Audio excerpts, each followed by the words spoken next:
No, those trunk lines are there. Kapiolani we just finished, and King and Beretania is done. It is very unfortunate.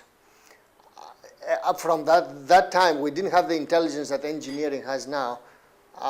And this is not a diverted answer, but for example, Denver has removed all its major utility projects from its major arterials, and they put them through neighborhood streets. Because imagine now we have a failure on King, Beretania, or Kapiolani, calamitous, and then you lose 6 lanes of road.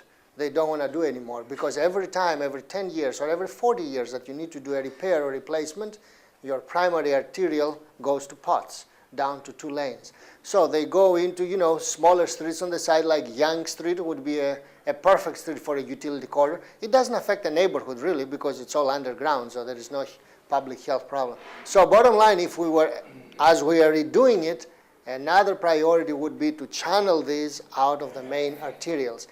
A compound problem of this is that now you want to do a rail system, or you want to do a big highway project in the middle of Kamehameha or Nimitz Highway, and guess what?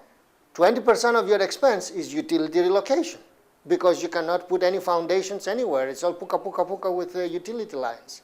If you move them to a secondary street, who would want to do an elevated anything on a secondary street? So that's why, you know, it's a good thing actually. We're kind of leapfrogging other cities by the fact that our infrastructure is old.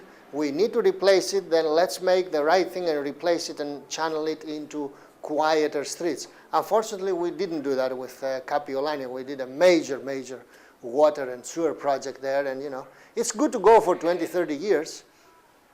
I'm not too sure about the material they used. Sometimes we have our procurement code is not the smartest. So many times we go down to minimum bid.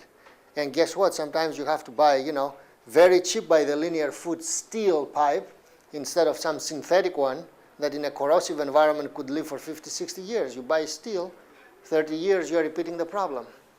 So there are issues of this nature as well.